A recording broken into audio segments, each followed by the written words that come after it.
What is up? Welcome to Bringing the Backups. I'm your host, Erick Hellwig. On the show today, we're talking about quarterback Matt Cassel, and I have a guest on the show, comedian Matt Dann. You can follow him on Instagram at MattDanimal. A couple comedy shows to tell you about. I actually loaded up the schedule this time. Comedy Chateau on Thursday, March 31st. Then again on Thursday, April 7th. You can see me recording a mini special at Flappers Comedy Club in Burbank on Saturday, April 9th. And then at the Comedy Boulevard Comedy Club, that's on Sunday, April 10th. All tickets available at erichellwig.com. We go into May. I'm in the Vail Comedy Festival. If you're in and around Vail, I don't know if you're like burying a hooker on a mountain somewhere. I think that's what they do there. A lot of Kennedy murders. Go check me out at the Vail Comedy Festival. About an hour away from Denver. All right, tell your friends in Denver to get their fat asses in the car. And then you can also see me in Temecula on June 25th. 2 shows, a 7 o'clock and a 9 o'clock, headlined by me. That's right, motherfuckers opening for me. Me selling merch. That's going to be fucking crazy. I hope I don't bomb that show. That's again on June 25th. Come see me in Temecula. There are still tickets available for that as we're still like 3 months out. So check it out. Worth the drive, I like to say. Worth the drive to Temecula. Beautiful part of the country. Temecula in June, you don't want to miss it. Anyway, guys, a lot of shows coming up for yours truly. A lot of show on this podcast coming up right now. So thank you. Appreciate your support. And let's get it rolling. Grab your gear and lace it up. Helmets on and cup your nuts. It's that time, you know what's up. Here we go, bring in the backup.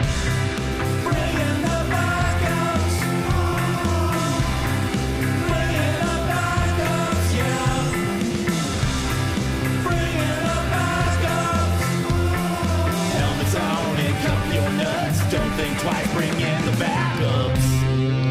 Thank you, the Yummies, for our beautiful intro song. Welcome into Bringing the Backups. Good to be here, man, for another week. Once again, I am recording at the intro part of the show, 10 p.m., the night before the podcast comes out. Podcast has to be out in 5 hours. I'm going to be editing it. And then I go to my day job tomorrow morning at 5:30. So I'm going to be in a shitty mood on Tuesday. If you see me on Tuesday, March 29th, and I smack the corn dog out of your hand, it's because I procrastinated again on the podcast. The good news is we have an interview coming up in a little bit with Matt Dann, who is a hilarious comedian here in Los Angeles. We had a really good conversation.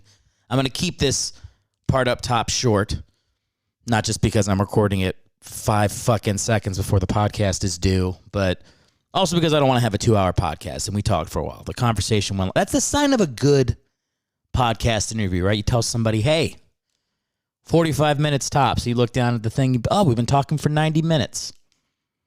That's how the podcast went. Also, a very unprofessional thing for me to do is to tell somebody it's only going to take 45 minutes. I got to get that cleaned up before I get McConaughey on the podcast. I don't know. Do you guys remember the dreams I had when this podcast started? I was like, I'm getting McConaughey. I feel like I talked about that for like 5 episodes.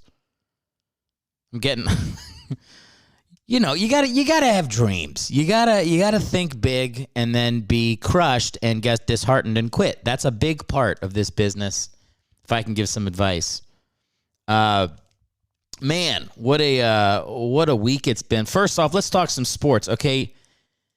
Now, look, I don't like the blue bloods in college basketball, right? You couldn't find a guy that would be happier for a 15 seed, St. Pete's, to have made the Final Four. But, man, something about Coach K's last year, to get a Duke UNC Final Four, that's fucking sweet, man. I am excited for that, 100% rooting for Duke. And I've never rooted for Duke. I mean, they got some fans, all right, that won't shut up, and that includes one of my good friends, a listener. He called it on the show last week, Simon. Simon, if you're out there, go fuck yourself. Normally is what I would say as Duke advances to a Final Four. But this time I'm saying, let's go, buddy. Let's go, Blue Devs. I'm rooting for him. Coach K, he's like 75. He looks like the fucking Crypt Keeper. This man is not long for this mortal coil. So let's go ahead and root for Coach K. I am all about it. Final Four, I mean, not the Final Four. The tournament was awesome this year. So many low seeds making their mark. I was, look, you know me, guys. I'm a big underdog guy. Have I said that enough? Every week? I like the underdogs, like the little guy. So this has been, look, the tournament is always just the best. It's the best playoff. It puts college football's playoff to shame. Seriously, strip the college football playoff naked and walk it through the street with a nun hitting a bell. That's what it deserves compared to the NCAA tournament. Just the best. It's the best. It's the best. I got a day job, so I got to work during the tournament, but I had my second computer up. I just had the game on mute, working remotely from my computer, and being bad at my job during the tournament. Just watching. Customers had to repeat themselves at my job this week as I tried not to cheer out loud when people hit three-pointers. Like, I'm not hating on my job. You know, I like to keep it vague on the pod, keep a vague pod when it comes to the day job. Because, you know, the goal is eventually to have this be the day job. You know, if all of you could just get very quickly, if everybody listening to the podcast right now could just get 10,000 of their friends to listen to the podcast, if all 172 of you could get 10,000 friends individually to all come listen right now, you know, I'll start becoming a bad person. I'll take money and I'll, you know, be corrupted very quickly. It will not take a lot of power. It will not. I mean, I'll do some fucked up shit. But no, I got a good job right now. I have no complaints about the job. I have like a work function to go to. You can't let it slip that you're a comedian too fast at the day job, you know? Like, it's just, it's too much pressure to, like, you know, you got to make people think that you're going to be at that job forever. That's what you have to do, because the company's looking out for themselves, so you got to look out for yourself. You know, you can't let it slide too much. People are like, where do you see yourself in 5 years? You can't be like, not here. You can't do that. You got to be like, here. But here's the thing. When you have a good day job, it's hard because you're like, oh, that's actually the rough part about the job I have now, is that it's such a good job that I actually like doing it, that I'm like, oh God, I would never stop doing comedy, but like the pursuit of comedy to make it the thing, you know, that's defined me for so long. And now to be like, wait, I have a job that I like, that I make money. Ugh, it's like a weird, you wouldn't think that having a good job is stressful, but when you're in my position, which is to say delusional, that it's going to work out in comedy, it's stressful. It's stressful to have a good job. But the point is, by the way, I'm like, yeah, don't tell people you're a comedian, but I've also told people to listen to this podcast, so now I'm spilling the beans. So now it's too late. All right, if you're listening to this now at my company that will remain nameless, now you know. I'm conflicted. No, it's a great job. Very happy to be there if you're listening. I don't want to, you know, I feel like I have to address the Will Smith shit, but like, do you really have to? I mean, you have to be a complete fucking moron to have a take other than what the fuck is he thinking, right? I mean, it takes a lot to unify like the woke and the non-woke comedy community, but Will Smith managed to do it. He walked on stage and bitch slapped a legend for a G.I. Jane joke about his bald wife that fucks other dudes. Like, that's, dude, could it be more obvious that you're in a terrible relationship? Keep your wife's name out of my mouth. Why don't you keep other dudes out of hers to start? That might help. I mean, whatever. If you're in an open relationship, you know, good for you. But, you know, obviously Will has some feelings about it. He bitch slapped a legend. It's so crazy. I've watched it so many times. It's like every time I watch it, I'm like, it's not going to happen again. Like, you know that when you watch something, it's like the 9/11 of fucking viral celebrity moments. I can't take my eyes off of it. It's like changing the way my brain works. Like I was saying, like I would say it is nice to feel like all comics can agree on something for a second. You know, like that's the community I roll with. Everybody's, you know, you're either like, trying to work in Hollywood or not. But the fact that everybody can just go like, yeah, fuck him unanimously that's a nice feeling to have back in the community. I feel like we should enjoy that feeling. Acknowledge that we're having it. Hey, we're having a moment. We're all on the same side. We all agree. Let's keep that going for a couple days. And then when it's time to move on, you know, everybody watch Nanette and we can disagree again. Ooh, Nanette. Forget everything you know about comedy. Mostly laughter.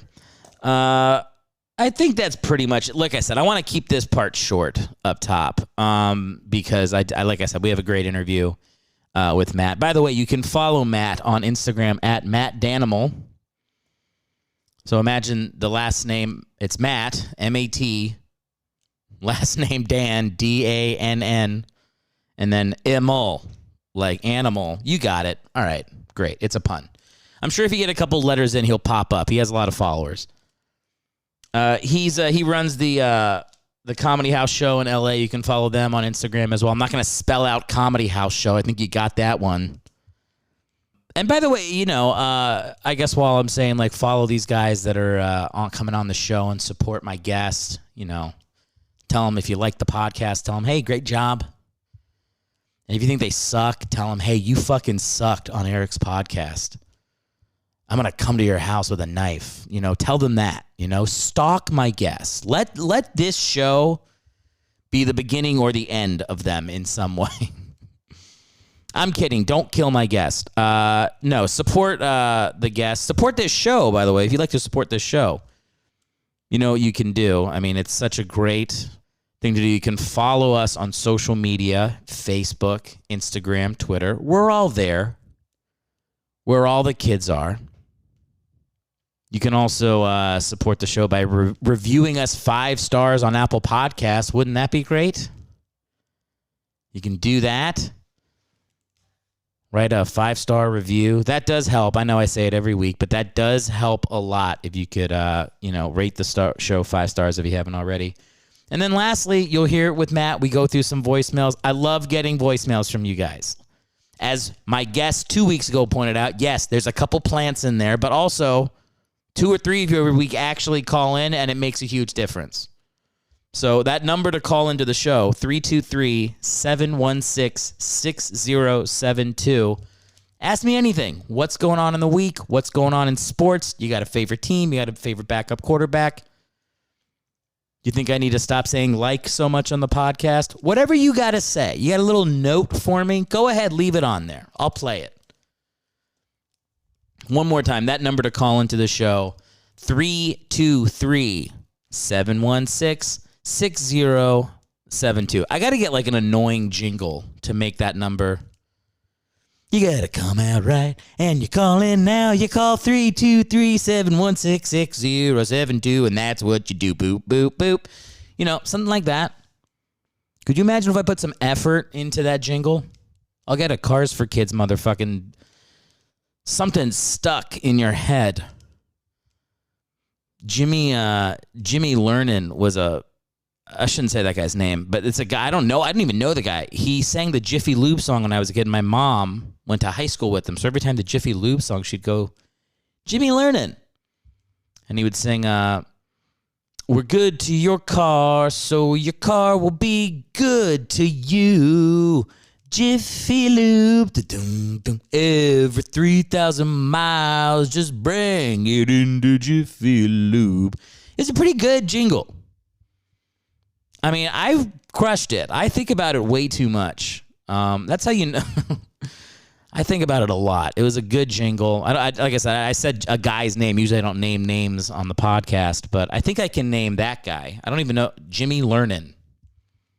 Maybe Jimmy Lernon's listening to the show. Went to high school with my mom, so I'm aging him in my head. He's still around, hopefully. I don't know. I'll call my mom. Maybe my mom will call in. That would be a nice thing. Maybe on the next show, my mom will call in and sing the Jiffy Lube song, and we'll see if my version matches up to hers. Would you like that, listeners? If you would like to hear that, call in and say so. 323-716-6072. Leave me a voicemail. We love to get you guys interacting with the show. It is a lot of fun. And with that, speaking of fun, I'm going to shut the fuck up and play this interview that I had with Matt Dann. We do talk Matt Cassel. I should mention Matt Cassel's the quarterback on the podcast. Whatever, we're 15 minutes in now. Whatever, Matt Cassel. We talk about some cool stuff. I will say the coolest thing about Matt Cassel, 100%, was obviously he has the big season in 2008 when Brady goes down. And we cover this on the pod, but I got to say my part up top. He has a great season. They go 11-5. As we cover later, that's like a 97, 98% chance you make the playoffs at 11-5, but the Patriots don't make the playoffs. Cassel's been a backup, not just in the NFL, but even going back through college. He played behind Matt Leinart. And then in that season in 2008, the Cardinals come up to New England in the snow. And boy, oh boy, Arizona in the snow, not good. Warner looks like shit in the game. His backup, Matt Leinart, the guy that Cassel backed up in college, comes into the game. The Patriots are winning 44-0. Leinart comes in, first thing he does, strip sack, loses the ball. Matt Cassel had to have had the best sex he's ever had in his life after that game. Can you imagine sitting for that? He sat for like a decade. The best quarterback in football goes down. He has his first real chance to play football since he was like 12. Beats the guy that he sat behind in college, who was a backup on the Cardinals. Beats the crap out of his team. That dude comes into the game, plays terrible. Matt Cassel, just...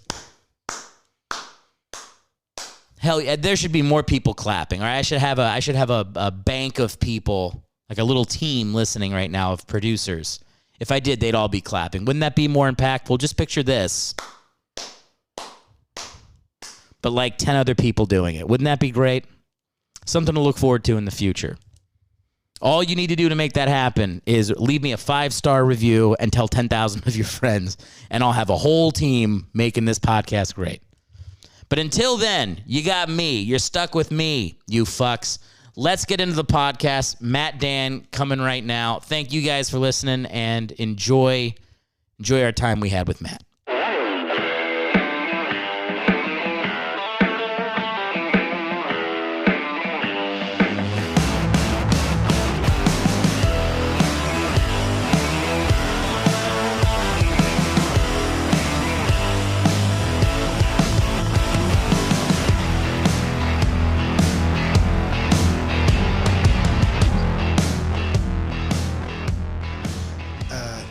First, you just keep. It's already. I mean, there's no. We're going. This is already the start. Beauty. There's no. I go in dry as fuck. Off combo.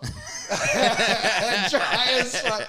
I'll tell you, man. I'm not a lube guy myself. Me neither. No, give me the rub. Give me the dry tug. Get like starting an old lawnmower. I also feel like no lube. I mean, for me, it's like before you have sex, you should be doing things to make it so you don't need the lube.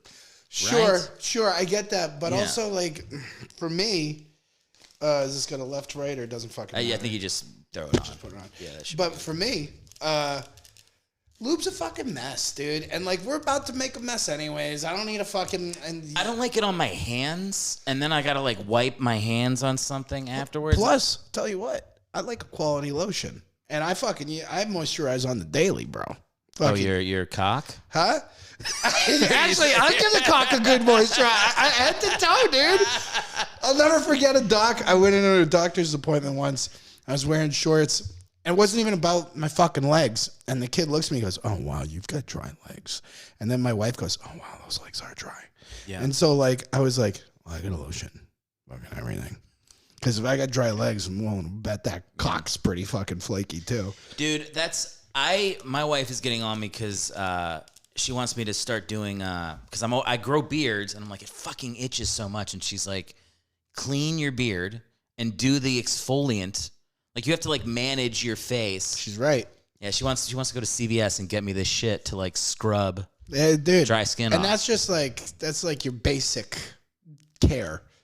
Dude, we're not good at taking care of ourselves. My dad told me that drinking water was gay when I was 8. So everything beyond, like, drinking water at 13 was like, wow, man, I'm really getting... Hey, man. I'm really taking care of myself. We go through 2 gallons of milk, whole milk a day, but nobody was drinking H2O. We always had a Sunny Delight in the fridge, but nobody was drinking water. Isn't it weird how, like, you think about how much milk you drank when you were a kid, and now, like, the idea of drinking a glass of milk, well, like, attached to nothing. Can't do it. Can't do it. Fuck me up.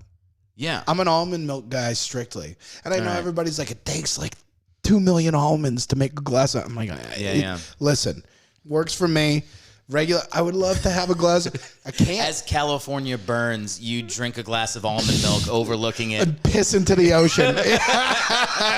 Dude, fucking, I'm trying, man. Like, no, you got to do oat milk. And oat milk's fine. And I'm sure I could get used to it, but like, just fucking leave me alone. I'm trying. When I do smoothies, I'll do because my wife does oat milk. And I'm like, okay, I guess that's like better for the environment in some way. They say. Yeah, but I still will do. I'll still do milk for cereal. Oh, the dairy. I do the dairy. What kind? What percent? I do lactate.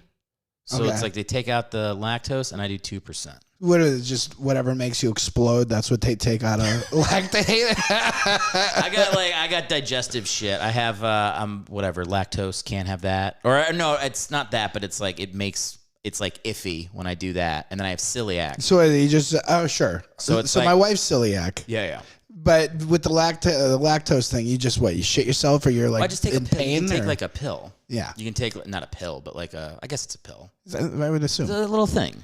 I think those are pills. Well, yeah. Why would I say it's not a pill? I don't know. It's a fucking pill. It's powder made hard, and they're in little like balls or ovals, right? It's a pill. That's a pill. All right, well, thanks for coming on the show. Yeah. Dude, I'm glad I could help. Yeah.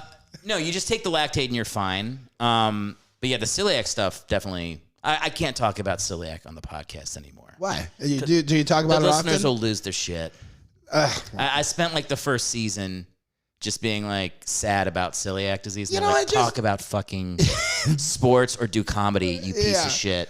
But I'm like, but then this kind of bread is good for me. Like it. See, I feel like there's some fodder in there. There's some comedy gold in that celiac. Oh man, it was. I mean, I have on stage. Yeah, I talk about it all the time because it's fucking ruining my life. But the truth is it's not, because I feel a million times better than I used to. Sure. But I just didn't. I was used to what it felt like to eat bread and shit 4 times a day, and be like, "This is what men do. This is what we do. This is just how this machine works." 45 minutes to an hour, 4 times a day, baby. That's how I roll. A baguette's just like greasing the wheels, just a squirted WD-40. There was one time. This is our old apartment in New York.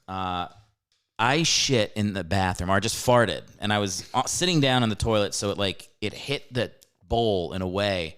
My wife was 2 rooms away with both doors closed with headphones on, and she said she jumped out of bed scared because she thought someone shot a gun in the street. She slapped the side of the porcelain that hard. Yeah. Well, by the time I went to the doc, she's the one that made me go to the doctor. And after that shit. No, it was still years after that. Oh, really? She was like, something's wrong with you. You have to go to the doctor. And by the time I went, they were like, well, you don't have... Well, when I went to the doctor, they were like, what are your symptoms? I was like, I have no idea. I don't understand how my body works. Yeah. She was like, well, then why are you here? I'm like, my wife sent me. And so I called my wife and gave tired of listening to these monstrous shits. I literally gave the phone to the doctor, and she talked to my wife.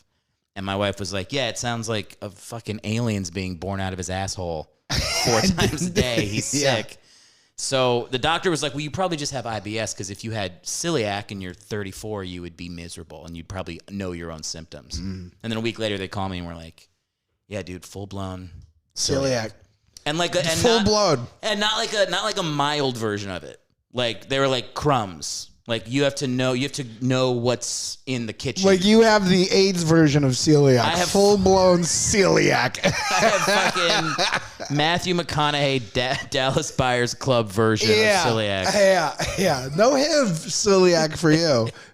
Dude, I have like hold a gun to the waiter's head and like tell me what's been in that fryer in the last 5 years. Are there fucking breadcrumbs in those meatballs? Don't fuck with me. Dude, I couldn't have sushi the other night.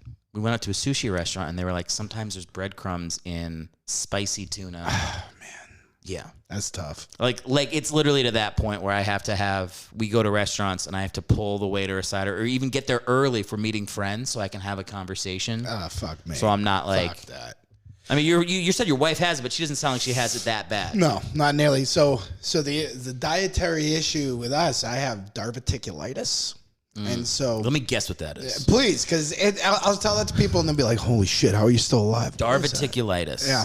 So I'm gonna guess that means every full moon your cock splits into two. Dude, if you looked at my groin, it's just nothing but baby cocks, like a plate of tater tots down there. Like Medusa's hair. Just fucking miserable half-inch pieces. Like a coral reef. I can't digest seeds, nuts, corn, can't digest it. So it can sliver into my intestine, cause an infection, and I got to go in there and like remove that section and then put your intestine back together. Oh my God. It's not good. So like my old man has had like 3 or 4 surgeries, and they went in so many times. Like they put screens in his abdomen because his abdomen wall has been torn so many, like sliced open so many times. It's fucking unpleasant. Oh yeah. My brother fucking almost died during surgery. So like I get this pain in my left side. I'm fucking working out in my living room. I get this pain like I haven't felt before. I'm like, what the fuck is that? So I was like, oh no, I think this is what they said that is. Yeah. So I hit them up and they're like, oh no, dude, that's like left side. And I'm like, yeah. They're like, yo. So I go in and get it checked out. And the infection in my intestines was to the point where all I needed was some antibiotics. Didn't need surgery, but they were like, so now they're saying the whole diet thing. They're like, oh, that has nothing to do with it. And I'm like, yeah, fuck you. I saw my father eat peanuts and then you cut his ass up. Saw my brother eat corn on the cob. And then all of a sudden you're saying like, oh, we whiffed on I was like, I'm good not eating nuts and seeds and shit. Yeah. But it does suck. Like I haven't had a strawberry in fucking years. Well, hang on. So they're saying now, your doctors are saying you can eat seeds. Some say yes, some say no. Well, then don't. What the fuck? I'd rather dude, I'm cool skipping seeds. I'm cool. And then there are some seeds you can eat. Like a tomato seed won't fuck you up. But a pepper seed, a fucking peanut, the chip of a peanut, fuck you up. Listen, this is not an anti-vaxxer podcast. Let's talk about doctors for a second. I trust when a doctor says something, but like, get fucking second opinions. These motherfuckers, dude, come on. Sometimes they it's like me when I'm like, if I'm deep in a debate and someone asks me a question, I'm like, time to make something up, and I just fucking go with it. I feel like I've had so many experiences with doctors where I'm like, bro, that's not right. That's not right, and you're saying it to me like it's 100% true. I think most people do exactly what you said. I think somebody in a white coat tells them something. They just go with it, and then that determines their health for the next for the rest of their life, right? Yeah. They go off somebody's opinion, hypothesis of what might be wrong with you. And the fact of the matter is that's a human being who went to school, did their best. I didn't see their fucking report card. Did their best enough to get a job. Yeah, call good it a for gig. them. Good Sure, for them. You're making dough. I get it, right? But like, I don't, dude. I'm a big second, third opinion guy. Like, I can't trust just one person because I think absolutely every single one of us are bullshitting it. At least to a certain extent. I think we're all bullshitting. I think that's what it means to be a person, is you're bullshitting it. Like, it's just fucking, man. like, I Nobody's guess this is on the next move. Level 100%, you know? No, like, you remember in The Revenant where he have you seen The Revenant? Yeah. I can do spoiler alerts for that. Remember where he rides the horse off the cliff? Fuck yeah, I love that. He didn't mean to do it. He's just, I guess I ride in this direction. Oops, there's a cliff. and he fucking figures it out, and then he carves the horse's gut open and lives in it. And you're like, oh, that guy's so brilliant. He just rode his fucking horse off a cliff. I like the analogy. We're all riding horses off cliffs 100% of the time. Just catching on branches and being like, yeah, this is what I meant to do. If we're lucky. Usually it's a free fall on a horse, dude. Try to brace on the horse. Like maybe it's like a pillow. Hold on tight. Dude, that is life, man. That is life. For all of us. Yeah, I'm with you. Yeah. And so, like, I can't just go off once. You're telling me, like, this is the fucking thing? Like... And I'm going to need more than one person to tell me. Yeah, like, so what you're saying is vaccines give babies autism. I'm with you. You heard me. Now, I had you on the podcast. You reached out to me, which is great. Yeah. I'm always happy when people do that. Yeah. You're a Patriots fan. I am. We would be remiss to not talk about our boy Matt Cassel. Sure. Now, when I YouTubed him, he's on every show talking. Like, he has a pretty decent, after football thing. He really does. But I can't find his job. I think he is guy that goes on. They're like, you know what? He's getting up there, but he's stayed pretty handsome for his 40s. That is what it is. Stayed pretty handsome. New England, we know how to draft a handsome quarterback. Yeah, we had Brady, Jimmy G, Matt Cassel. You know what they did, man? I think they know how. Well, first off, Jimmy G. Is fucking gorgeous. Only one of the only men to make Tom Brady feel insecure. Maybe maybe the only. When people are like, oh yeah, he had to get Jimmy out of there. He didn't want his successor behind him. I'm like, maybe just didn't want man that attractive behind him. Yeah. Like, I think it could have just been he's too hot. Plus, here's the deal. I'm a very rational, grounded Patriots fan. I used to be the fan that, fucking, I would want to incite. I would want to piss somebody off. You know what I mean? Like, 6 fucking rings to fucking suck my dick by the go. Yeah, we deflate balls and then we still fucking win. But so my day job, I work for the NFL, and working for the NFL and hearing just a lot of some insane gripes by fans, people too invested, too big of a part of their personality, the game. That it's just it made me a more grounded fan. I'm just this is not everything. This is the jersey color I root for. Yeah, exactly. I like when they win. As soon as you start taking it seriously, it's not just fun. I remember there were Super Bowls the second Giants loss in a Super Bowl, the Pats Giants, right? I remember I walked out and I was just in a bad fucking mood. I gotta walk this off, and it's hey man, let's get down to brass tacks. These are millionaires playing a kid's sport for your city. It's fucking fun. There's got to be a winner and loser. Fucking take the edge off. Just enjoy it. And then once you start getting mad about it, step back, zoom out a little bit and say no, what am I getting mad about? Maybe there's something else going on in my life and I'm focusing too much on this to cover some a Band-Aid. You know what I mean? Dude. Yeah. It's such a great adjustment to make because I was also that way. I'm a Philly fan, so born and bred psychos. My dad used to take me to the vet when I was 8 or 9 years old. We would just watch full grown men rolling down the stairs after getting in a fight and getting tossed. Yeah. And it was insane. Yeah. And people were not fucking around, and that was before obviously any Super Bowl, and the Eagles were number 1 in that town. So it was God damn, people. I feel like I had to really draw it back. I remember when the Eagles lost to the Patriots. Was it the Patriots? It was, yeah. It was the McNabb puking shit. Yeah. I was at a party and I was in such a fucking mood. There's photos of me sitting on the ground, sulking, like a little bitch, while other people drink and have fun and are just at a Super Bowl party. And it's so now I give myself. I remember there's a part in Lost where Matthew Fox is just count to 5 and then you're fine. So I'm if I'm getting mad, I'll give myself 5 seconds to be fucking bolt, and then it's that's a real technique people use. You do 5 seconds, and then I'm I'll go out for a walk. I got a dog. I got a wife I love. I have a comedy career. I have other shit. That's a hell of a lot better. Yeah. That's a hell of a lot better way to deal with sports losses and bullshit than sulking, looking like that guy at a party. It makes you an asshole. And surrounded by your peers. I've also learned to not go to Super Bowl parties because I just don't. A lot of people don't like it. Don't enjoy the vibe. I don't like that the theater kids take over. See, I don't get, and the commercials and the whole deal. Yeah, and all that shit. Yeah, see, you just got to drink to the point where like you can't hear anybody sit except right for the next voice to in the your TV head. drinking. Can I get a speaker in one ear? Yeah, like. But I got friends that don't drink during the Super Bowl because they want to be so locked in. I got friends who don't like Super Bowl parties, and really, I am at the point where I'm like, so I was spoiled as a fan being a Patriots fan, of course. So now it's just like. I'm just like, fuck it. I'm just going to enjoy it. And I'm sure like there are like Browns fans that are like, I hope, good for you. You can say fuck it. You know what I mean?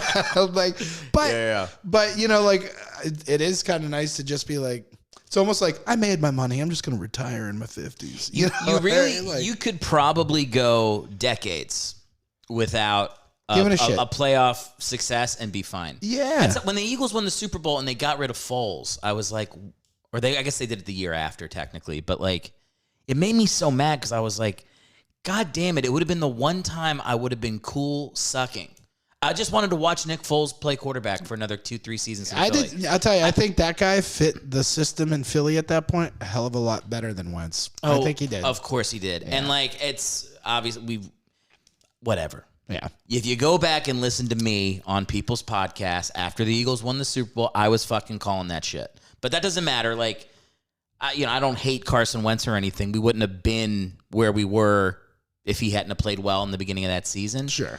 But it's like, I feel like you just have to respect the magic. Like, you just have to go like, I don't know. Like, I play pickup basketball, and it's like if you win the game, you get to run it back. Couldn't agree more because, I mean, look at Belichick had to make that decision. Do I go back to Bledsoe? Or do I stick with this kid who everybody seems to have a little panache, a little something going on, and then like the rest was history. It's not like Brady was like some killer quarterback. He played well. He was a backup to Brian Greasy in fucking Michigan. I know. Yeah. But I'm even talking in the NFL, like Brady's stats for the first 3 or 4 years are not that good. No, he was like it was like a 15-yard button hook guy. Yeah, he's like a Kevin Falk for 2 yards. And then fall forward Kevin on Falk third was down. His bread and butter, baby. Oh, my God. Kevin Falk was like an all-time underrated early patch player, for real. Oh, my God. I loved him. But he was also like, they kept him around he played for a long time. It was like that. It was like you go over your friend's house and you haven't seen him in a long time, and all of a sudden their dog you remember from high school comes out and you're like, that fucking thing's still alive. Like, Scruffy, what are you still doing standing? Dude. You know, like that's what Kevin Falk was on the Patriots. Like, he just kept going. And he never got to the point where you're like, we got to kill Scruffy. Like, this is rough. No, like, I never remember Kevin Falk being terrible. Scruffy run, dude. He's gonna have to suffer through all those tumors. He's a morale guy now. Yeah, it's like more tumor than dog by the end. You're like, just fucking let it go. Oh man, do you see those dogs around? We had one when we were kids. It's tough. Oh, it was that fucking dog. Great dog. Lived like 16 years. Yeah. But by the end, it looked like a fur ball and cottage cheese. Like, dude, we had a dog. So I was military growing up. My dad was in the military, so we moved around a lot. And so this one family across the street, I guess, had to go to Japan or something, and they had this big fluffy white dog. I don't know what kind of dog it was. And I was young. What was I? 8, 9? I have 3 younger siblings. 1 brother, 2 sisters. The dog loves women and hates dudes. And it was because that family was all women, and then the dad, who was gone all the time because he was in the Army. So that dog was the alpha. Yes. Yeah. So we adopt the dog, and it would fucking growl and gnarl its teeth every time me or my brother walked in the room, to the point where it was like taking over the fucking house. You can't live like that. And my sisters were like, it's the best dog ever. And then finally the dog bit a little kid on the face. Oh, no. Right here. Like, almost took out his fucking eye. The kid I've seen him since, has like a permanent mark there. Fuck. And they got to kill the dog. Jeez. I was so happy. never been happier to hear of a dog being destroyed. That was the one. Oh, my sisters were like beside themselves, sad, and I was just laughing. I mean, I'll see him in hell. Laughing all the way. Willie the dog. Willie the dog. Fuck him, man. It was like the worst month and a half of my life. So happy he's gone. How old was Willie? Who gives a shit? That old. Who gives a shit years old?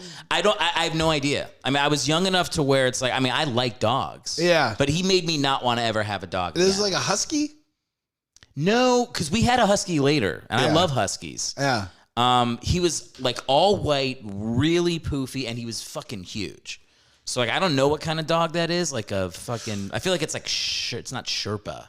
But it's like a Sherpa. An Akita or something? Something like that. My buddy had an Akita, and he was just like, you know, like, yeah, he was one of these guys, he just brought the dog up. He wanted it to be fucking mean. He wanted it like a guard dog. I know. You can't do that. Yeah, you know, fucking get me going. He gave him like the anti-White Fang treatment. Yeah, for real. For real. He desocialized. Yeah, exactly. White Fang was the shit. White Fang was great at parties. White Fang was the man. My buddy's Akita, what did he call him? It was after Road. Dalton. Called this dog Dalton. And this thing was a grizzly bear. And it would look at you and just go like, ugh. And it was like, holy shit, like this thing's gonna fucking Cujo me. Yeah. But yeah, man, eventually he had to get rid of it because you can't fucking control it. He had to get the thing destroyed because like, you can't control that after a while. It starts to know its size. In the end, it's cruel to the dog. Fuck yeah. It's like it's a selfish thing to do. 1,000,000%. Yeah. It's like, what did you do? You just fucked an animal's head up till we had to fucking kill it. I mean, here's the thing. Like, if there's a whatever, like a solar flare, and all our dogs have to become wolves again, then great. Good for you. Sure. You've really done something smart for you and your family, and it can help hunt with you. And when the zombies hit, you're doing great. You're going to need that. Yeah. Right. Unless you don't have food for a week, and then it eats you. Right. So good for you. But like, in the absence of that, you've taken this life and you've given it a shitty fucking track to go on. Then it's the same thing. I swear to God, whether it's a dog or a fucking human being, you show it fucking respect and love, you're going to fucking get something decent out of it, I think. Hell yeah. Yeah. I love that. Yeah. I like how we were going to talk about Matt Cassel. We talked about him for approximately 3 seconds. I think that's all he deserves. Well, it spun pretty quickly into a coral reef of cocks by your ball sack. Is that where that I don't remember exactly how we got there. Yeah, but we got there. Well, look, I have a mailbox on the show. Yeah, and if you're cool with it, I'd like to answer some fan questions. Let's play with it. Cool. Yeah. Great. Let me pull them up right here. This is where I show off how good I am with tech. Are you ready for this? Yeah, I'm excited. Oh, ask me a question where the answer is no. Any question. Any question. Any question where the answer is no. No. Ask me. This is the worst setup ever. Ask me a question where it's a thing that can't be done. Can you fly if you jump out this window? Can't do it. I like that. You know, I've just I need you to. I'll prompt you a couple more times. Sure. During the podcast. Yeah. All right. Let's answer some fan questions. Fun. Bring in the backups voicemail. Erick. All right. So we have people call in, and this is our first one right here. Hi, this is Lily Rosenberg. I'm from New York, New York. I'm wondering what your favorite flower is. Okay. It's a bad question. I mean, is it a bad question? Just doesn't relate. If this was like a botany. Well, first off, nobody from New York says they're from New York, New York. So, and she named herself Lily Rosenberg. So, a little anti-Semitic and clearly a fake name. Although I will say, my favorite flower. I don't know. I like. I think I'm a classic guy. I think I like roses. Oh, really? I think I like roses. You like them for like celebrations, or do you like them not for myself, but if I'm gonna gift them to a lady? Sure. Yeah, I would go roses. Have you gifted flowers outside of roses to someone before? Yeah, I'll do like a panoply of beautiful colors sometimes. Look at you with the vocabulary. You like that word, panoply? Yeah, I learned it a couple days ago. I've been fitting it in a lot. I'm gonna steal it from you. Yeah, you had a panoply of baby dicks before in our conversation. Like a cornucopia. A cornucopia is a great. I use panoply. Panoply. My wife was like, "What was that fucking word?" I was like, "Google it." Panoply. She didn't believe that I used it correctly. My wife just taught me like 3 words this past week. I can't remember. No, none of them. But I remember thinking like, I'm going to sound smart. And now this is being an opportunity. I can be like, look at these words I have. I can't do it. You did use cornucopia, though. I'll give you credit for that. Do you have a favorite flower? You know, I like the smell of lilac very much. That's a nice one. That's a purple flower, right? It is, yeah. One of the times, I'll say this, when I really fell in love with my wife early on in our dating. I was like, "What's your favorite flower?" Just so I know what to treat you to. And she went purple. Like, is there a bigger dude answer to what's your favorite flower than just saying a color? May as well be my wife talking about movies, dude. Like, the woman never saw a movie before me. And I remember saying, like, what's your favorite movie? And she goes, Matt Damon. And I go, wait, what the You can't answer what your favorite movie is, but you just throw out Matt Damon. I remember we recently saw this Uncharted movie or whatever. We went to go see it. Okay, yeah. It's fucking dog shit. We're sitting there, and I was like, oh, it's like a treasure hunting thing, like Goonies. She's like, I never saw Goonies. I sat there like stunned in the theater. Yeah. I go, let's get the fuck out of here. We went home and made microwave nachos and watched the Goonies. That's how you do it. That's how you save an evening. That's how you save a marriage. Fuck yeah, dude. I'm serious. So you need to have that kind of like, we move in the moment and, you never know what's coming. Fuck yeah. Got to be willing to walk out of a movie. We're not locked in those seats in that shitty movie. No. If I want to fucking pull the ripcord, I'm out. Yeah. Let's go do something Although I will fun. say, if you want a good treasure hunting movie, Jungle Cruise. Not bad. Oh, yeah. The Rock. I saw it. I was fine. I was fine. Uh-oh. Well, you're being pleasant because you're on my podcast, but I guess afterwards you could tell me you think it's dog shit too. Yeah. I just think those actors are very likable. Sure, I like Emily Blunt. I like Emily Blunt, like The Rock. I mean, The Rock to me is Coca-Cola, Mickey Mouse, and McDonald's. You know what I mean? Like, he's Disney's whore at this point. You didn't like his Super Bowl opening? Oh, man. I'm just rocked out. I'm rocked out, man. Finally, The Rock has rocked out. Matt, Guy's got a damn. TV show? Come on. I'm drowning in rock. I'm buried in rock. All right, let's go to our second call here. Hey, Eric, this is Bent. I'm calling from Germany right now, and I've been blaming the Vikings' performance over the years on their owners, on the ownership, and I'm wondering how stupid I sound when I blame our consistently disappointing seasons on the owners. Do I sound dumb? Are they good owners, bad owners? Tell me about the owners. Who are the worst owners in the NFL? How many times can Ben say See you the word later, bye. owners in a voicemail? He went on a run there. That was Bent Washburn. He was on the podcast last week. So we kind of answered this question a little bit, but I don't know how much owners are really to blame for bad seasons. It depends. If you're Jerry Jones, you're to blame. Yes. He's too involved. If you're the lady for the Lions who seems to be like excited, but you're the Lions owner for 6 years, Yeah. I'm not really blaming her as much. The owner? At least I would blame the old Lions owner, but like, yeah, I think it's like, what's the way to say it? It's related, but it's not always causal. I don't hate that. When I look at the owner, I say, what's up with the head coach and GM? Because that's a direct hire from the owner. Yeah. So if the head coach and GM they're doing a fairly decent job, they're successful, and there are things on the field. I would say the owners doing their job. As long as they have those two pieces and they're signing the checks to get decent players in there, it's not the owner. It's not the owner. Then it starts to trickle down because you can have an issue with your locker room. Injuries, I mean. An injury-plagued team's not going anywhere. But as long as they stay away, sign the checks, the head coach and GM are in place, it's not the owner's fault. That's fair.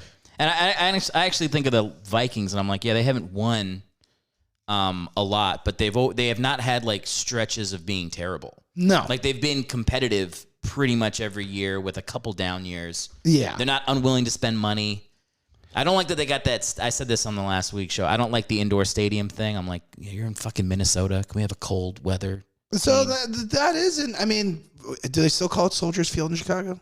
Yeah, they do. So Soldiers Field, Green Bay, you kind of split because Detroit's got the dome. Yeah. You don't like domes. The only dome I liked was the old Detroit dome. Have you been to SoFi? I have not been to SoFi. Incredible. I mean, I know as a fan, it's a million times better than freezing your nuts off. Absolutely. I know that. Yeah. But like when I'm watching the game and it's the fucking fourth quarter in the playoffs and I can see the quarterback's breath, I'm fucking hard. You want the elements I want to play the part elements of to be a thing. it. Sure. My favorite football game ever to watch was when the Eagles played the Lions in 2013 with Nick Foles as quarterback, and there's 2 feet of snow. And they're literally just sliding through the snow by the time the fourth quarter hits. I mean, it was fucking incredible. It's a thing of beauty. Sure. As a Patriots fan, we've had a lot of big snowballs. Yes, you have. Yeah. And it's your legacy, the fumble Rooski, whatever that thing is. The tuck rule. Thank you. Yeah. But that being said, as a fan sitting in the miserable. Oh, man. I remember going to a Monday night game where the Colts just fucking, Peyton just slit our throats, gutted us. And I remember it was Monday night, paid big bucks for those tickets. And I was like, I'm staying for every tick on this clock. And it was a beating. It was like 41-7 or something. Beating. And I stayed forever, and I was not enjoying it. But if I was in a stadium, at least you could throw a few back, get half cocked, fucking, T-shirt, jeans. I'm all about that. I don't like being uncomfortable. I don't like the fucking cold. You like the cold? I think I might like the cold a little more than the heat. Hate winter. Hate it. And you're a Northeast guy. You said you're from New Hampshire. Dude, I'll never go back. I went back for Christmas for the first time in 9 years, and outside of seeing my family and friends, fucking hated it. Don't like the cold at all. My wife's from Vermont. She loves it. She loves the cold. Not my thing. I'm not a skier, not a snowboarder. The only reason I went ice fishing was to get drunk. Like, I do not and feel like the cold weather. a little less. Yeah, exactly. Right. Yeah, not a cold weather guy. All right, so it sounds like you really like the Minnesota Vikings owner. Then he got you into a 75-degree game. Yeah, I'd be cool with that. Yeah. All right, there we go. Well, we're split on this. There you go, Ben. There's your answer. Let's move on to our next caller right here. Hey, Eric, it's Matt Cassel. My buddy told me you were going to talk about me on your podcast, which was fine till I heard it's a podcast about backup quarterbacks. I'm not a fucking backup, buddy. I started plenty of games, bitch. I don't know if you think you're being funny, but you won't think it's funny when I shovel past a fucking chair at your head during your next comedy show. And don't think I forgot about you, Matt Dan. Yeah, I heard you're on the show too, you piece of shit. You got 2 first names, but you're the last name on my list of true fans. You stink, buddy. How can you call yourself a Patriots fan and support this bullshit? I'm a starter. The only thing I'm backing up is my fucking truck over your fat fucking heads. I'm a starter. All right, thanks, Matt, for calling in. Sorry about that, man. I want to No. roll out the red carpet for you. No, I loved it. All right, let's go to our next call. We don't have to comment on that. I guess he's just a little upset. Yeah, we should talk about Cassel a little bit, though. We will. I mean, the other thing is, like, usually I do like 20 minutes up top before the guest comes on. I record it later. Yeah. That's when I like go through the fucking Wikipedia page and shit. Sure. So the Castle fans, they'll get. I gotta get it out. I did my homework last night, baby. I got some Castle facts. We will talk Castle facts. Yeah. I actually have some. I do have some Castle facts too. So we'll compare notes. All right. Let's see what our next. Hopefully there are some fucking non-plants in here. Some of these are real people. Sure. I mean, a couple. Half friends and family, half and half. 1 or 2 calls of like. You can tell the people who are just like, what team do you like? Like the nervous people are real people, and then my family are the ones that are fucking with me. Going off. Hey, this is Denise from Cleveland. I love the show. Is Baker Mayfield going to get traded? Well, that's an old question now because he's definitely getting traded. 1,000% after Yeah, today, dude. yeah. Hell yeah. Yeah. Where do you think he's going to go? I think he's going to go to the Colts. I think Indy as well. That's number 1 on my list. He's not going to the Saints because they're keeping Jameis. Yep. And so who else needs a quarterback? Carolina. And the Seahawks. Yeah. They're not going to go with Drew Lock. You would think not. Yeah. But so I see two pieces out there that you could call starting quarterback Jimmy G, Baker. Yeah. And I'd be more excited to get Jimmy G. Even he's injured, right? He's currently injured. I think. Yeah, but he's injured, but I don't think he's going to stay injured for the beginning of the next season. I think it's going to come right up to, I forget what the fuck he hurt. Was his leg again or what the hell? Or his shoulder? I think it was his shoulder. Yeah. And it was his fucking throwing shoulder, too. I mean, I'd still take that over Baker. you are buying low on both of them because Baker was hurt last year, too. Yes. So I think whoever gets Baker and Jimmy G are going to, like, the expectations will be lowered, which is probably good for both of them. But give me Jimmy G's attitude over Baker's any day of the week. That's the guy I want in my locker room. He's more of a leader to me. The 49ers fucking love Jimmy G. Debo loves Jimmy G. Yeah. Yeah. The only reason they got to go in another direction is because they got Trey. Yeah. They could trade him, but I guess why? Yeah. Jimmy G didn't show you enough. It sucks that he was as, I guess, hobbled as he was in that championship game. Because it's like they had, against second round, yeah. No, it was the NFC Championship, wasn't it? against I the think Rams. it was. Yeah, it was. I'm sorry. And then he made that terrible throw at the end. It didn't look good. None of that looked good. But he had a decent season. He looked strong through a lot of the season. I was thinking about this. It's like if Baker, because Baker was hurt in I don't remember what game, somewhere in the middle-ish of handful of them, last season. Least, yeah. And the Browns were okay with him in the beginning, and then he got hurt and he sucked. If Jimmy G had just gotten hurt and been like, I can't play, and Trey Lance goes in the playoffs and fucking just drops a deuce, maybe Jimmy G's still in San Francisco. Wouldn't have hurt him. And the same thing with Baker. If he had just been like, yeah, I'm hurt, I played well for 5 or 6 games, and I can't play for the rest of the year, and somebody else came in and fucking ate shit, then both of them might be staying put. I mean, look what happened in Green Bay. They got a little taste of Jordan Love, and they were like, oh, shit. Yeah. Well, it's kind of the thing of like playing when you're hurt can help you, or it can also fuck you up. Sure. You play poorly, and the team has an option behind you. They'll just be like, oh, well, that's all he needed to show us. So I guess what I'm saying, kids, don't play through the pain. Quit. Let's go to our, we got a couple more here. Hi, this is Christian from Atlanta, Georgia. I wanted to talk to you about your extended car warranty. It's my brother. We don't have to listen to that one. Let's move past that. There's got to be a real, I think this one's real. Hey, this is Ben Dover from Dallas, and I see that the Eagles released Flex My Cox, and I'm wondering how that's going to affect them this year, and I hope it doesn't put them in a hole. Great. God, All I right. hope that's a real one. I hope it's a real one. I don't know who that is. I know his name is not Ben Dover, but the Eagles did release. I like that he based his dick jokes in a real NFL storyline, which was the Eagles releasing. He had me for a second. He was reeling me in. Way to go. Way to go, bend over in Dallas. I think he might be. I think if it's a guy in Dallas, yeah, he might just be trying to rub. You got to into tip your hat at that one. That one was not too bad. Yeah, I enjoyed it. I'm still smiling. For not perfect. I do. Look, here's the thing. We're not in high school anymore, okay? But when I hear shit like that, it makes me want to go back to high school. That was awesome. Man, I'll tell you, there'll never be like a guy getting hit in the nuts I won't laugh at. I was trying to describe to my wife the brilliance of Jackass the other day, and she's like, it's the stupidest thing. Same thing with my wife. I was like, you don't understand. I was like, it'll never not be funny. It's never not. Always funny. Hysterical, dude. It's also like the creativity with how they hurt themselves is always what I marvel at. Oh my God. Like if it was, because sometimes they just hit each other in the nuts with a fucking tack hammer. But then sometimes they're like up on a high wire and they're dressed as Charlie Chaplin. Like chickens hanging out of their ass over an alligator pit. Yeah. They do some really brilliant stuff in a way that presents as dumb. But I love it, man. Yeah, it was great. Never laughed harder than with my friends at the first Jackass movie in a theater. Well, did you see the last one? I have not seen it yet. Oh, man, this most recent one was so fucking funny. And great. Dude, it felt like I was like laughing so hard I'm dumping my beer on my buddy's lap and he's like, yo.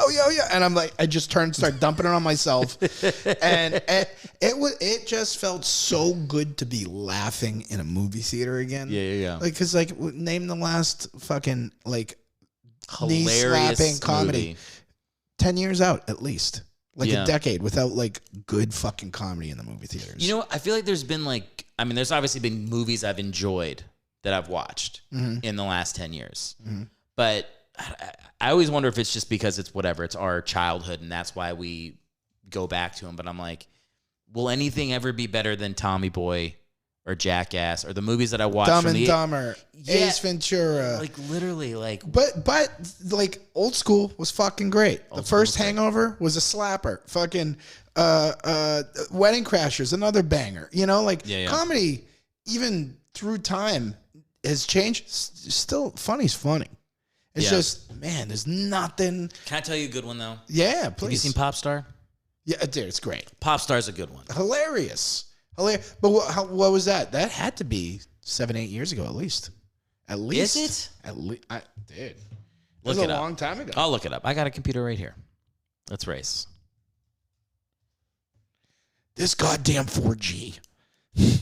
Come on, baby. Popstar. 2016. It's 6 years old. Yeah.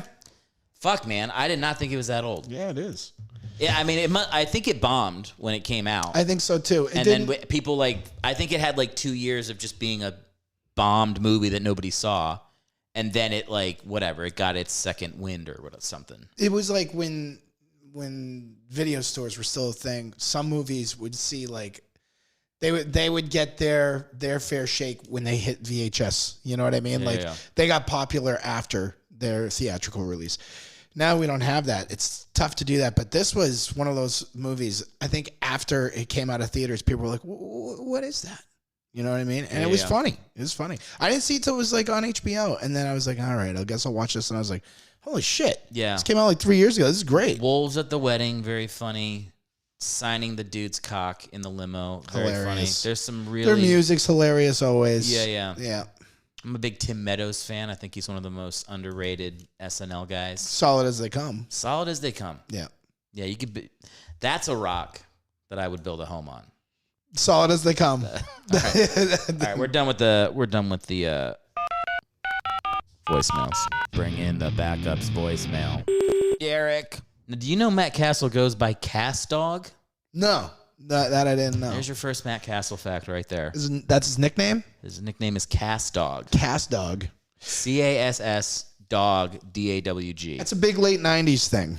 Yeah, it's not a great name. No. It's not a great nickname. Doesn't feel that creative. Everybody in high school, 96, 97, 98, 99. I remember I had a buddy, Chris Legary. We all called him Leg Dog. We had a buddy named Joe Cassidy. His name was Cass Dog. Everybody was a dog. Cass Dog. Holy shit. Dude, we just Joe fell into Cassidy that. and fucking Matt Cassel have to have a fucking conversation. Right? Holy shit, there's multiple Cass Dogs. Yeah, I don't my stepdad's really good at giving people nicknames. He gave I'm E-Bones. I can take that. Sure. It's all right. It's not the best. But my brother got Tauntaun. What was it? Tauntaun. Tonta? Tauntaun. What the hell is that? Tauntaun. It's French for something. All right. Because he's like him and my grandfather who Tonta. are French. No, Tauntaun. It's the same noise twice. Okay. Tauntaun. Tauntaun. Glad it's not my nickname. All right, Jesus Christ. Wow. Fucking, I am bombing. What was the other thing I said I liked that you were like, ooh? It was The Rock. Yeah. No, it was Jungle Cruise. That too. I will say this. I haven't partaken in a lot of rock stuff, so I don't feel over inundated. It's all the same note to me. I mean, I'll watch it, but he's not remaking the wheel. No, he's not. You want to blow me away, Rock? Do a dramatic role and fucking nail it. Knock it out of the park. Then you'll make me say all right, that's the best thing he's done since the eyebrow lift. Spoken like someone who hasn't seen The Tooth Fairy, which is some of his best work. I actually had a buddy in that. Really? Yeah. It was years ago, but I was an EMT on an ambulance in Boston, and I had a buddy who was on that. Who? Do you remember who he was? Another EMT. I forget his fucking name. But he was in that one, and then he was in another one where he started by being a set medic, and then got cool with him. And then he also there was one where I think The Rock was a football player, and he adopts a little girl or something. And he was one of his football buddies in another movie, and I was like, "Oh shit, this dude's in movies now." I knew a guy that was a sound person on a movie, and then he started getting all these these roles in Gotham and shit like that. It's just because he made friends with people on set and directors. He was just a good hang. Dude, attitude's everything, man. Yeah, man, goes a long way. How many people spend their whole life being how do I get a fucking under 5 on Blue Bloods? It's all you gotta do is just be a little nice to hang out with. Stop white knuckling it. Be cool. Yeah. Fucking chill out. Yeah, exactly. It'll come if it's. Hey man, if you're actually good at something, it'll come. And you're chill, it should come. Or you have the worst luck, and I mean. That is true. You can be really good and you can work really hard and be unlucky. That can happen. But for the most part, that's been my experience, at least with. I mean, I did improv for a long time. Me too. Yeah. Deep shame. I feel. I don't know how do you feel? It shouldn't be. It shouldn't be. A lot of people say what you say, but it shouldn't be. And I'll tell you exactly why. Let me hear it. Because you have other tools, and so doing stand up so long and excelling to it at some point, and so I have certain tools that other stand-ups don't have because I did improv and theater and I can do characters. And when I tell stories, it's not just another white guy standing on a microphone stationary. We can fucking dip in and out. And plus part of stand-up is being able to go off the cuff. And if you can't do that and you're married to like words you wrote on a fucking 5-star, you're in trouble. Well, I'm with you with its utility in other things, 100%. Here's why I struggle with my years. I also did it. I don't know how long you were. I did it too long, so I should have did it for 7 years. Yeah, I was like, I'm gonna make my fucking living being an improv teacher. That's bananas. Yeah. I was really into it. Yeah. I was also in New York, where the improv stand-up relationship was not like it is in LA. Like, people were pretty much like, if you're an improviser, you're a theater kid. And when I started to do stand-up, it was like an issue getting into. So it was like that for me too. You felt out here, or? Absolutely, because I did Groundlings Sunday Company. And I was like, oh, this is it. Here we go, man. And then like they're like fucking, they hit the button where you just drop through the floor. See ya. No, it's like you get on the roller coaster, it starts to rumble, and then it slows down, and they're like, you're actually too fat to ride it. You go ahead and hop off. You met the height requirements, but and you just watch your family ride it. But I started doing shows. I was getting the cold shoulder from a lot of people. Who's this fucking new kid? It's just like the new kid in class, the kid who moves into another town. You know what I mean? Now, wait a second. You were getting the cold shoulder from the improv stand-ups. From stand-ups because you got on. It was just like, who's the fucking new guy who's like swinging for the fences on everything? Like, I haven't seen him at the open mics and shit. Yeah. And then, see, like I had a few friends who had shows. And so when I made the pivot, I got onto a couple of cool shows right away. And they're like, who the fuck is that? You know what I mean? But, But I also lucked out, like, attitude. And I kind of didn't give a fuck. But I wasn't looking for any problems. Just like, hey, if you don't want to be my buddy, you don't want to be my buddy. And then there were some people who've been doing it for a while who just fucking, I got along with them. And that helped. And then you start your own community. You've got the right mentality, for sure. I still struggle with it. Like, my wife just got on an improv team, so I went to the show. Yeah. And it's the first time I've seen an improv show for 5-6 years. Sure. And I'm watching it, and the first team is terrible. And I'm like, I fucking hate this so much. Sure. And I'm all the feelings of like, I fucking wasted my 20s getting really good at this useless thing. And then the second team came out, and they fucking crushed.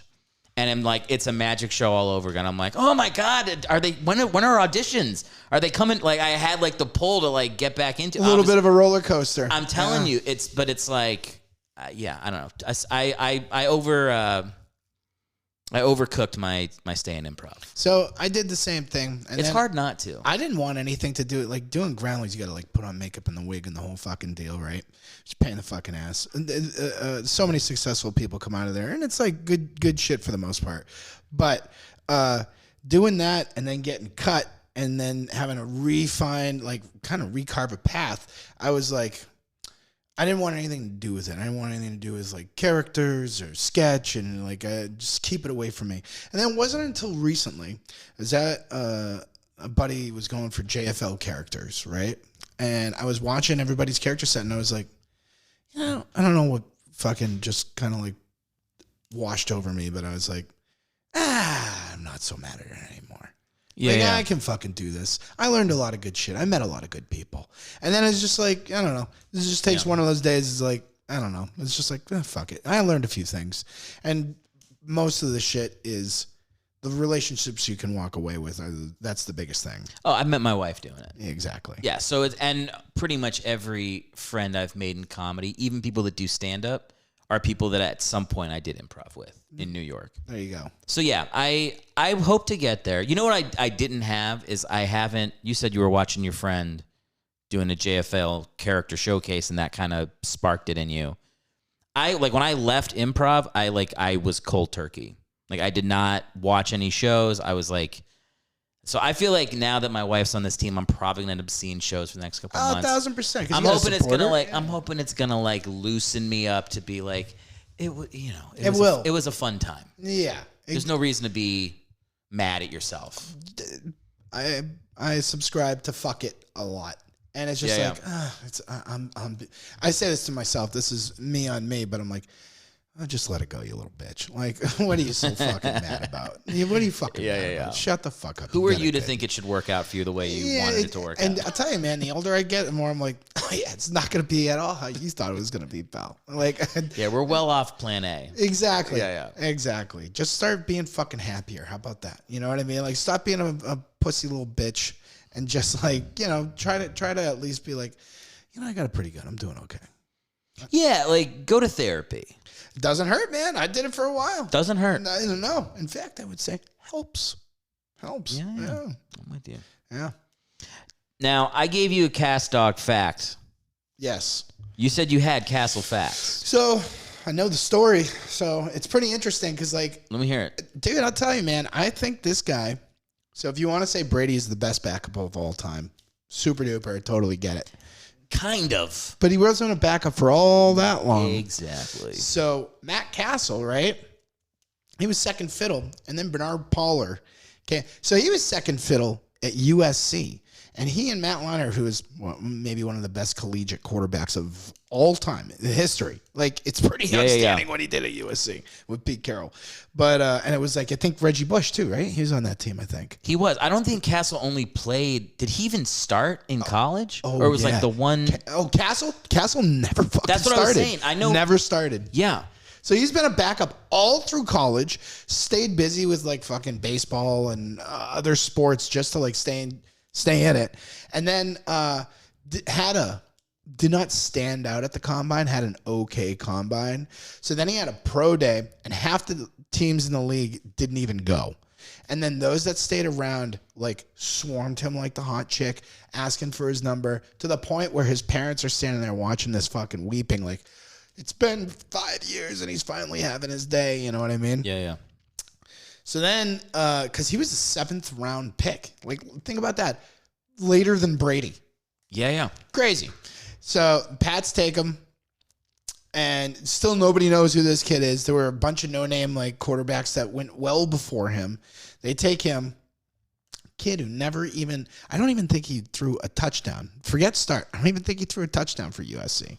Keep talking. I'll verify. And then, and it was like pretty heated. Like Pete Carroll flipped a coin between him and Leinart. Either one could have started. And so the Pats got him, and then, you know, Bernard Pollard, the Bills game. Was it Bills? It was the Bills. Where Brady fucking went his knee? Yeah, was Bernard Pollard on the Bills or the Chiefs then? He might have been on the Chiefs. I want to say it was the Bills. For some reason, he's been on both those teams. I'm picturing blue coming in at Brady's leg. See, I'm seeing white. I'm seeing a white jersey. Really? Well, we're gonna have to look. We're gonna look that up too. Yeah. Let's look up the Matt college stat for, because I do think that's an important one that I probably should have known. 0 touchdowns, 1 pick in his entire career. Isn't that crazy? That is crazy. Yeah. You were right. Yeah, it's wild.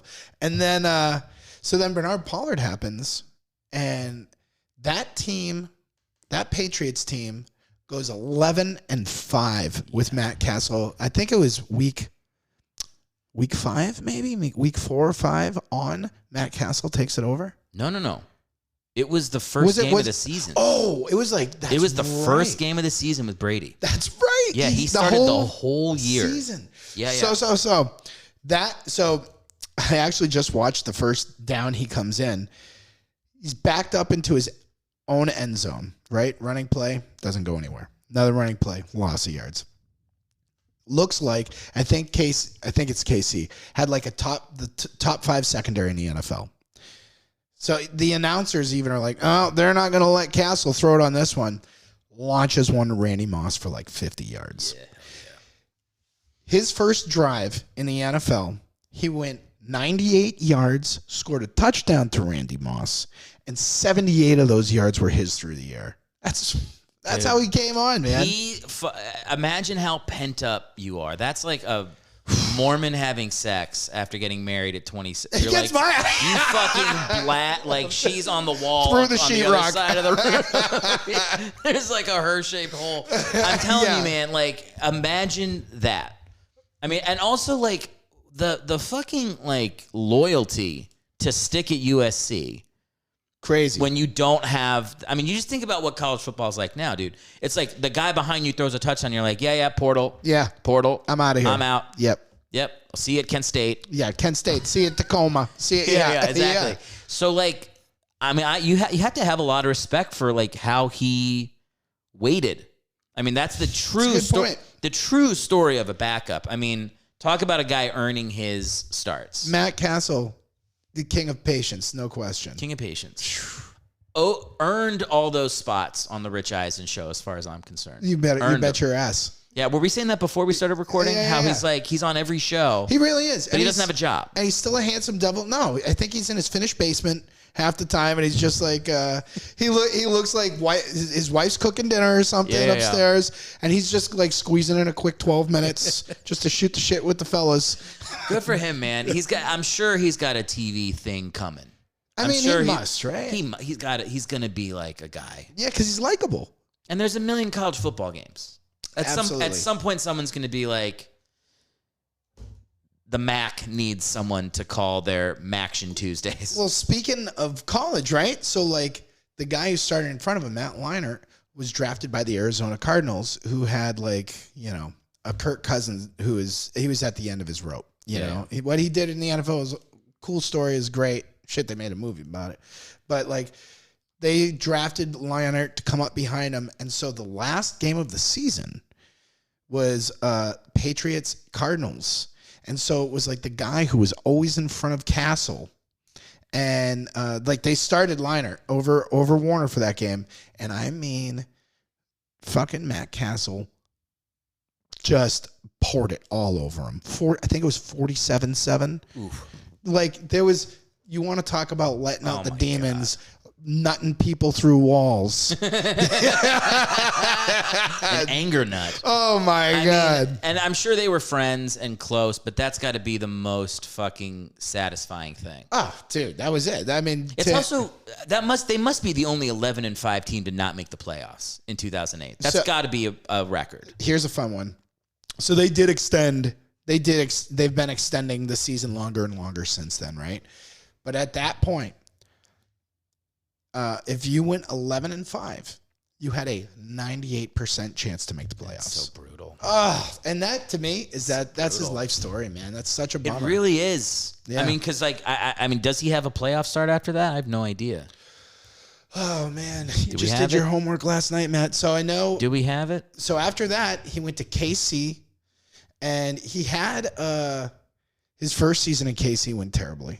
Yeah. Second one went, I think, okay, they might have gone to the, it wasn't until second or third season he got hurt, got a concussion, and the KC fans were cheering for that, and then the entire KC team were like turned on the fan base. You remember this? Yeah. Crazy. That was the Tyler Thigpen year, I believe. Yeah, I forgot all about that. I was oh man, that wasn't a good day for KC. Not cool. No, that wasn't a cool move. No. Then he eventually has to get out of town. Before he gets out of town, though, let's talk about what he did his last season in KC. Yeah. Saved an entire family from that burning home in 2012. Oh, I don't remember this. Oh, yeah. Really? It's right here on his Wikipedia. Listen to this shit. Get out of here. I'm going to read the line. Please. On the night of January 26, 2012, a fire broke out in the family's home in the village of Loch Lloyd, Missouri. Cassel, seeing the smoke from the fire, ran to their house to alert them. The family was able to make it out of the fire alive. So you just like ring the doorbell? If he had like gone in. Because I'll tell you, the way it was set up, I thought he was putting a foot through the front door. Come on. How many people run towards the fire? That is a great story for Matt Cassel. Hey man, they're out in the deck barbecuing. Hey man, your living room's on fire. Matt Cassel saved an entire family. Do you think if Kansas City fans could have chosen at that time, they're like, look, this signing's going to be a disaster. The team's not going to play well. You're going to have a 1-win season in there, but he's going to save a family. You have to choose which of those things happens. Football fan base? They would have let that family cook. They would have made him part of their Kansas City barbecue recipe. We got family tonight. Exactly. All right, so yes, he leaves. By the way, it was the Chiefs that Bernard Pollard was on? Yeah, but I will say this too. You said you saw white going at Brady's knees. They were wearing their red jerseys. So technically. Oh, all right. But you saw blue. in your. I was more wrong than you. No, we don't have to word it that way. You were 100% right. You said the correct team. I'm just being a fucking dickhead. All right, so then he goes. Yeah, right. You're following the. He leaves the Chiefs. Do you know where he goes next? You got it? I think it was. I know he was a little bit of the league whore, but I think he went Minnesota. You got Minnesota. Yeah. 2 seasons. Minnesota, and then did play a little bit in Minnesota too. He did, and they were dog shit. No, not good. Not good. And then from there, leapfrogs to Dallas, right? You're missing one. I'll give you a hint. Is it? Hang on. It's not Buffalo, right? It's Buffalo. It's Buffalo. It's Buffalo. All right. I knew. I thought he ended in Buffalo. He ended. No. All right. I got it now. Yeah, he jumps to Buffalo. Yeah. I don't remember much of that. Was it memorable? I remember. I'm fucking reading it right now off my computer. He competed with EJ Manuel and Tyrod Taylor. Tyrod beat him out, right? Yes, but they all got injured at some point, so he did end up playing a little bit in Buffalo, but not well. And then he goes to, as you said, Dallas, and makes history. They were so bad, right? But makes history as being the only quarterback to throw an interception and have it be called intentional grabbing. Yes. Come on. Again, of course, this is part of the Matt Cassel story. It's an all-time, I almost feel like the Don BB getting hit and bouncing straight off his head in the 90s shot. That Cassel interception is like forever in the... That's his butt fumble. That's his butt fumble. Not as bad as the butt fumble. No, that's humiliating. Not as hilarious as the butt fumble. I mean, that's a mark. That's a stain that doesn't leave. No. And every time I see, Mark Sanchez is now on TV. Like, he seems like a nice guy. He does. And every time I see him, I'm like, you fucking ran up face first dude's asshole. Dude. On national, you ran up an asshole. And it's not fair. It's not fair to, whatever. Football's hard. Here's the deal. Life's not fair. And you're the butt fumble guy. Exactly. And hey man, for the rest of us, we get to call you the butt fumble guy now. Yeah. It's too much fun. I know we're supposed to care a lot about people's mental health now, and you're not allowed to boo. Sure. Like you have to boo, but then you have to also when they come over to the Jesus bench, fucking Christ. They give everybody a fucking massage. Trophy. Everybody's getting orange slices at halftime. Here's the deal, man. Toughen up a little bit. A little bit. Can we have fun? Yeah. Can we have fun? But also, let's fucking bring this one home for the fucking Gipper. You know what I mean? Thank you. Yeah. There's a balance. All right. Let's have some competitiveness. We don't got to boo Matt Cassel's concussion or Michael Irvin's neck injury. But also, I can call somebody a fucking piece of shit from the stands and they can take it. Here's the deal. I totally agree you don't cheer injuries. But, I'll see fans yell something, especially LeBron. And the way he stops and looks, and it's just like, hey, man, you're one of the top 3 best fucking basketball players ever. And you're going to let that fucking guy? A guy that looks like me talking about your bald spot is going to really bother you that much? Dude. Sensitive bitch. Thin skin, man. Thin skin. Dude, that is the calling card of... But I will say this. If you're an athlete who does not have thin skin now... in 2022, you should fucking crush it. Agreed. Because you're playing with a lot of people who do. Yeah, that's a good point. So, more of a reason to not. That's an edge in itself. Yeah. Yeah. I mean, you just look at Jordan, who's fucking writing. He's writing.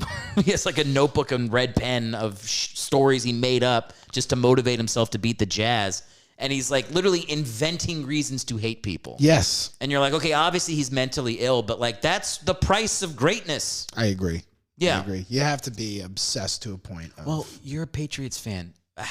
You can watch Tom Brady after 4 Super Bowls in talking about getting drafted after the guy we talked about on the last podcast, whose name I'm fucking forgetting right now, who is the guy that Cleveland drafted in the Brady draft.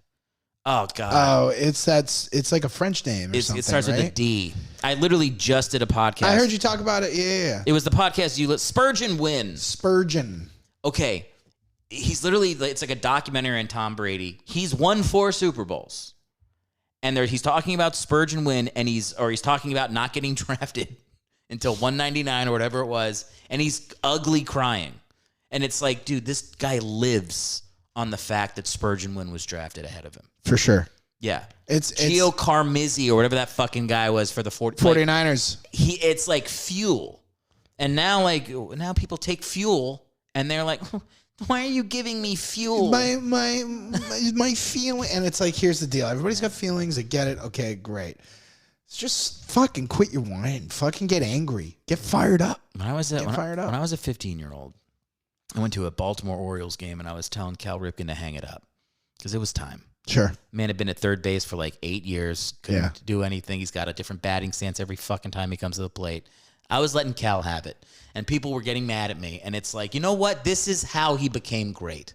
Were you an Orioles fan? No, I just went to an Orioles game. They were. I think it was like I want to say it was the beginning of Interleague, and the Phillies were playing. Cool. And we might have gone to a game. Cool. But I like to take a lot of credit for Cal's final years and motivating him to keep going because you gotta fucking let people hear it. I agree. You give him something to get angry about. Yeah. Anger is a powerful thing. It can be used for good too. You know what I mean? Like, there's nothing wrong with getting fired up. You don't live on it, but you can dine Don't take it home, or you'll be shitting out your stomach lining. You can't have pizza. Pizza every night. Exactly. But it works for something. All right, now he's got 2 stops left that we haven't talked about after the Cowboys, after the infamous intentional grounding. Yes. Pick. You know the other 2 stops? Tennessee. He's there for 2 seasons. This one's going to be a tricky one for me. I can give you a hint if you want it, but I won't give it to you until you're really ready for it. Who churned through quarterbacks? It's not the Browns, is it? It's not the Browns. I don't know that last one. No. I'll give you a hint. It's the Detroit Lions. That's a good hint. It's a good hint. Yeah, work it through. Was that while Stafford was there? Yeah, 2018. Wow. So that was a young Stafford. I did not remember that he was on the. I did not remember he was on the Lions. So no, that one's that. Yeah, it's not anywhere in my memory. Doing this podcast, you get that all. There's always one. You're like, who and where? Yeah. Randall Cunningham was on the Cowboys for. I don't remember that. He was my favorite player. It's funny. I feel like Matt Stafford has been on the Lions or was on the Lions for 25 years. That's what Detroit does to you, man. It just time slows down. It really does. Like I can't remember a Thanksgiving without Matt Stafford involved. Man, we were shitting on domes before, but I loved what the Pontiac Silverdome looked like on to me that was always one of the coolest venues in sports. And I love what it became after. They let it go all decrepit and fall apart, and there's like owls at the fucking end zone. I love that shit. Is that still up? No, it's gone. They took. No, it was like a health hazard, I'm sure. Sure, yeah. I'm sure it was full of squatters. I just love. I mean, hell, dude, I'd fucking live there. Right? Dude, I love anything that looks like people were hanging out and then everybody just stood up and walked away at some point. Yeah. When we were moving out to LA, we did Route 66, which used to be that was the way people got out to California before they did the interstates. Yeah. All those towns, so fucking cool. It's you wild. just walk into a hotel and you're like, this was a hotel until 20 years ago, and then people just left it. It's fucking weird, right? It's fucking awesome. Yeah. Yeah. I mean, our trip across the country took an extra 3 days because every time we saw Route 66 exit, we were like, yeah, let's fucking go. It was dog shit, but did you see that new Texas Chainsaw movie? I can't watch horror movies, man. Oh, you're one of those guys. They fuck with me too I got a lot of friends. They're real. Like I think they're real. Nah, they man. feel real to me. You know, the fact is, if it makes me feel at all, like I sit through so much shit and I am like just numb just watching it, like just fucking kill me. But if I can feel scared, I'm like, oh, it's working. It's doing something. I'm feeling something. Yeah, no, that's a good point. I think what it is with me is like it just lives with me too long afterwards. Oh, that's the best part. Like here's the thing. It was the first, not the first Texas Chainsaw, the one with Jessica Biel. Sure, that was a good remake. It was when I was in college. Yeah. I went to go see it because there was a girl that I liked, and we were going with a group, and I was like, okay, I'll fucking go hang out with her. And I did not want to watch that movie because I didn't like horror movies, but I was like, maybe I've you're doing grown it for the past girl. it. Yeah. Maybe I've grown past it. Sure. First scene, the dude with like sandy LA hair runs out into the field, gets his fucking leg chopped off. I'm like, yeah, I'm out.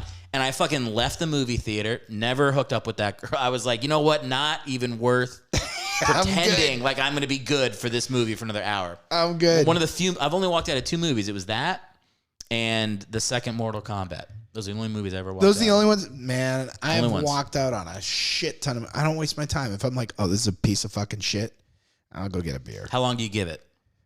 At least all right. At least 45 to 50 minutes. Like I try to push for an hour. I'll give it an hour. All right. But if we're going beyond an hour, like fuck you. You know, That's very. I would say an hour is more than I was expecting. generous, you to right? say. 45 to an hour. I'll never forget. I got my wisdom teeth pulled not too long ago, a few years ago, and I was all doped up. I was like, this is nothing. This is great. I feel great. And drove there. Probably shouldn't have. No, that is fully illegal. And then I was like, I'm going to see It Too. It Too. Oh wow. I've never been. I've never been more disappointed with a movie in my life because the first one was so fucking good. Okay. Second one is laughable dog shit. Isn't it like? Aren't there like SNL people in it? Yeah. Bill Hader. Bill Hader's a great Yeah. actor. I like Bill Hader. Very much. Barry's the shit. Yeah. But It Too. Garbage. Hot Garbage. garbage. Yeah. Jessica Chastain. One of the Jessicas. Yeah. She was. It fucking sucked. Trash. I just walked out on Uncharted like a week ago. I walk out of shit constantly. I fucking love giving everybody my money and then saying, I'm only going to take half of that. What did you were going to, I can't remember what we were recording, but you were going to talk about Batman. Oh, yeah. So the first time Batman's like my guy. Right? The Batman. By the way, we're talking about the new movie. Right. So Batman in general is my guy, but I'm not a superhero guy. I feel the same. I like give me villains. Yes. That's where all the fun is. Yes. That's what I enjoy. And so like I went into this one like fucking psyched. Give me some Riddler, right? Not much of the movie at all. And the tone is not like I was a big fan of the Christopher Nolan. The first 2 Christopher Nolans very much like the third one didn't really do it for me, but I'll sit through it. I won't walk out of it. But I went into this and the tone, everything about it, just sticking with Batman through the whole thing wasn't the Bruce Wayne that I know. Like I like the Playboy, you know what I mean? Like it's more fun. You like a Bruce Wayne that's different than Batman's because it's a fucking alter ego. Right. This it is the can't just same be guy. ego. Yeah. Yeah. It can't just like. You can't just sound the same and act the same. Yeah. Now you said on an earlier podcast that it was beautiful. You're absolutely right. It's shot beautifully. Yeah. Zoe Kravitz really didn't do it for me. Give me Michelle Pfeiffer any day. I'm not a fan. Yep, I'm with you. I watched that. I did watch that show. It was it Big Little Lies or something? I call it water crashing against rocks. Like how many times we need to fucking establish that there's a cliff and there's water and there's rocks. I got it. I did enjoy that. The first season. The first of that. season is great. Second one fell off. They shouldn't have done it. The second one could have been 5 seconds long. 1000%. It could have just been like, hey, we should go to the cops too. Yeah. Here's what I didn't. I'll say the most unrealistic part of that movie was like, I get it. It's like feminist. That's fine. I enjoyed it. But it's where like all the little kids are riding in the limo with their mom, and a Fleetwood Mac song comes on, and there's like little like 6-year-old kids being like thunder, like dancing, they don't know that shit, dancing like it was their fucking childhood. Nah, like they're listening to "It's Raining Tacos." You know what? No, but it was like, oh, this is where it fucking jumped the shark for me. But still, that was the show. That's the show I know her from too. Right, and so I walked out, and my wife hates all the superhero stuff, and I got her to go. I'm like, this one's going to be different, trust me. And a good buddy of mine, we all went, and the 3 of us walked out, and I was just like disappointed. That's the word I'm going to use. And then everybody goes fucking bananas. They go gaga over this shit, and I'm like, all right, let's take a second look at this. And it is a Batman movie. It's Batman. And then a buddy of mine sold me on it. He's like, it's not year 1, it's year 2, but he's like, it's very early on. And he's like, think of it as the very beginning of a massive arc. And he's like, the guy you want is probably coming in the next movie or 2. He's like, but look at it as a massive arc, and this is a ride we're going on. And so I was like, okay. So, and like slow shit, like I don't always buy into it real quick. Like I remember the first time I sat down and watched Mad Men, I was like, I don't know about this. And then I reapproached Mad Men and I was like, holy shit, this is great. So then I went alone having my wife and like, you know, knowing she hasn't like superhero shit and me just like looking at my periph the whole time. Like, is she into it? Or sometimes takes me out of it. So then I watched it again alone. And I was like, okay. I was like, I do like it. It's just still the Christopher Nolan, Batman Begins, and Dark Knight are far superior in my book. I mean, if you listen to the last podcast, I already talked about this. I watched The Dark Knight as a cleanser after I watched The Batman. Right. And me and my wife sat down and watched it, and we're like, fucking shit. This so movie's much better. So good. Slapper, It's yeah. so good. Nothing is wasted. Nothing's unintentional. Everything makes sense and fits in with a piece. It's like the perfect movie. I love it. I put it up there with like Jurassic Park as like anytime it's on, I don't care where I caught it. Yep. I'm gonna watch it all the way through. Exactly. It's And like Shawshank, Jaws. Yep. Yeah. It's Yep. just it's just in that tier. Yep. The new Batman, I'm like, I don't know. Will you see a sequel when they come out with the next one? I don't think I see will. it? I don't think I will. Wow. And I feel like it's like it was very similar to how when I watched The Joker, because there's parts of The Joker I like. Obviously, Joaquin Phoenix is a great actor, and I like the performance. But like once you start thinking about it, and you're like, what are the themes that they're actually driving home? You're like, oh, it's like written by people who either don't understand what Batman's about or they actively dislike what he's about. And that's the one that makes me mad, where I'm like, well, then why even fucking make the movie? So I'll tell you what, Joker didn't do it for me. Yeah. Didn't do it. I was in a film festival in Nashville. This came on. I had like a million films I was supposed to go see. And this happened to come out this weekend. I was like, I'm going to see the Joker. Like, fuck this shit. And I was stoked, psyched for it. Because, again, villain guy. Yeah. And he did do a great, he's a great actor. Killed it. Yeah. He did a great job. The Todd Phillips, he frustrates me. Because he made some of the best comedies of all time. And then said comedy's dead. And so the comic in me is like, fuck you. You know what I mean? Like, you fucking just trying to stir the pot. And you know what? It's working. It's working. I'm getting mad. And so I went in this one and I hated it. But I didn't love it. I was like, what is this for? Is this for like angry little white boys? Like, what is this? I think it is. Yeah. But it's like that part doesn't bother me. I'm like, I'm fine if it's. I wasn't mad by like the PC stuff people didn't like about it. I was mad because it didn't make any fucking sense. And it's like some of those movies where I'm like, with The Dark Knight, there's obviously things that are implausible. Not even implausible, just things where you're like, that's a fucking stretch. But it's like they leave you at least enough to go like, I buy into the world enough to let that little logical thing go for a second. Well, I'm a details-oriented guy, too. Yeah. And if they're poor as shit, like he can't feed his sick mother, right? Shit like that. Or he can't eat because he's feeding his sick mother. Something along those lines. They don't have shit. Yet, this is taking place in somewhere in the 1980s, right? Yeah, 70s, I think. And yet they have what was it? An answering machine. You know how much those fucking things cost back then? Yeah, good point. How about like what do you like? That thing's a couple $100. I think they had a VCR too, and I'm like, those things were like $800 back in the day. And then and then like pulls all the shit out of the refrigerator and just crawls inside. I'm like, I don't know. That was just weird. I was like, I'm not. That didn't tell me like he's like mentally going through a change, or I was just like, there's a lot here that I'm not buying. I remember. I don't know musical theater, but my wife went to school for that. And there's a scene where like those finance bros start singing like "Sad to Be a Clown" or some song that has the word clown in it. So I guess Todd Phillips Googled clown and then made that the thing they sing.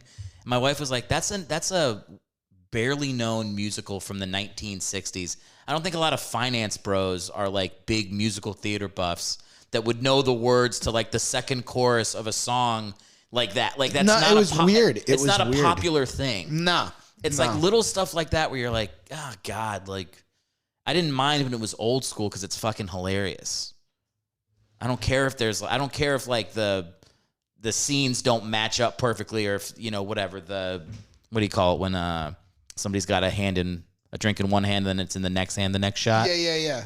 Nobody cares in comedies, right? If you're gonna make a movie that's supposed to make me think, also like fucking hire somebody that watches that cup. Yeah, watch the cup. yeah. Watch the cup. Yeah.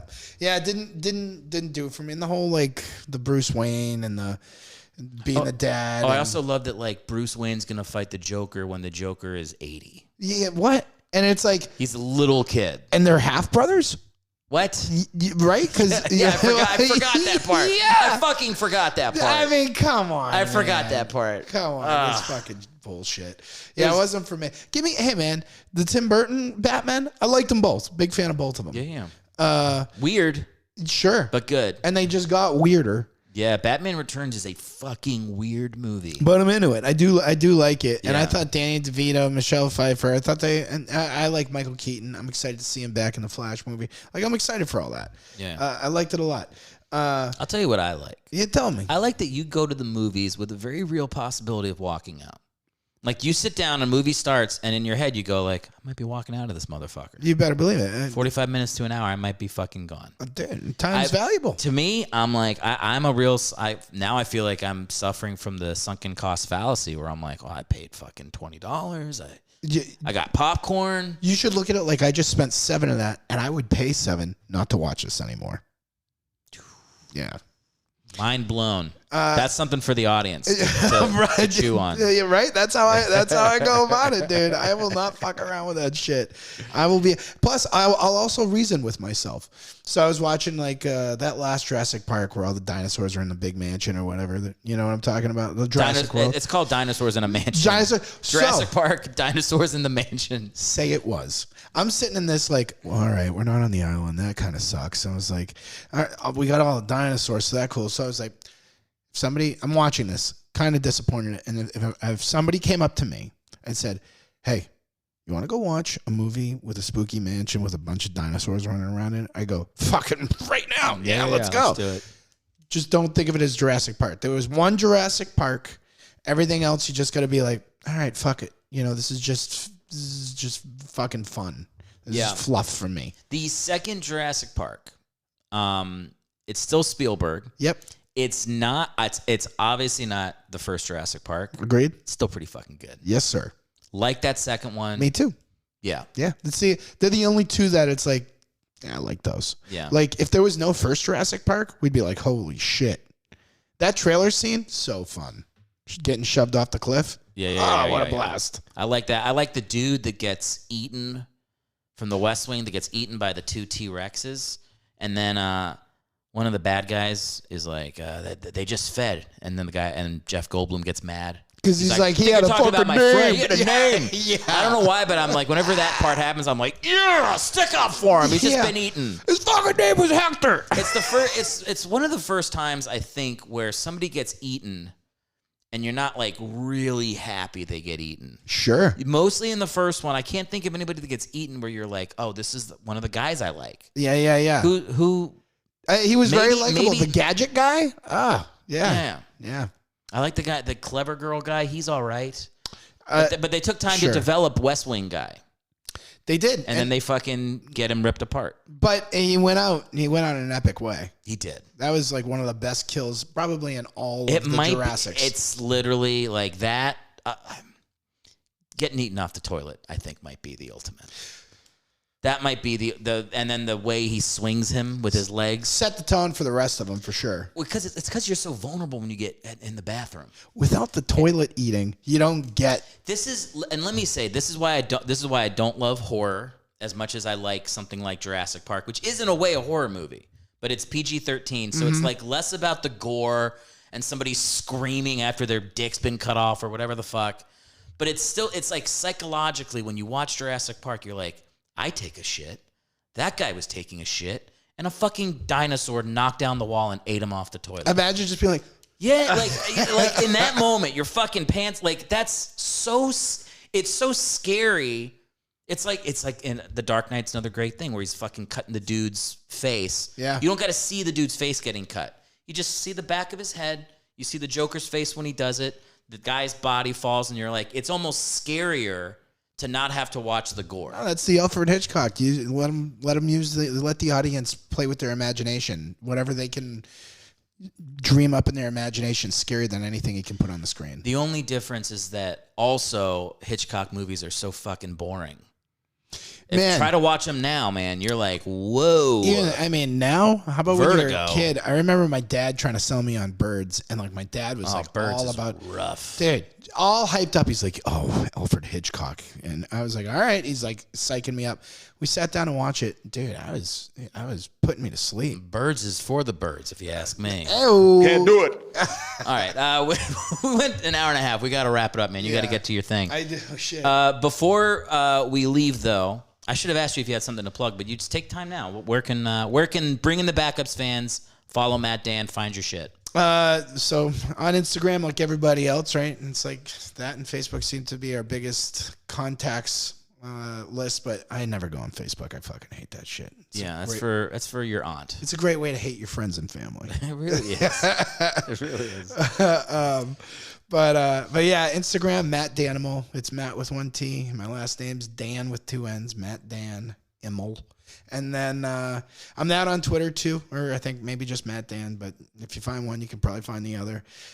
Produce a bunch of shows in the city. Warp Speed, that's a big one. We go, kind of pops up everywhere. We do it at you familiar with the Soho House? Yeah.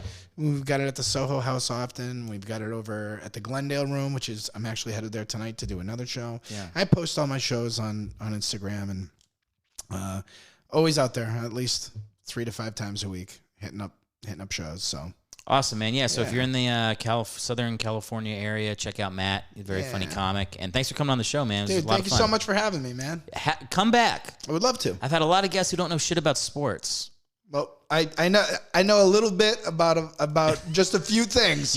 But sports is one of them. I will say you had an almost encyclopedic knowledge of Matt Cassel with only a night of studying. Yeah, I'll tell you that 8-minute impressive. YouTube video I crushed last night. That it helped. You know what's funny, man, is like, and then we will leave because we already said goodbye. But like, I took 4 years of German, a year of Spanish, and a year of French. I don't speak a fucking word of any of those languages, and I really tried to learn it. Yeah.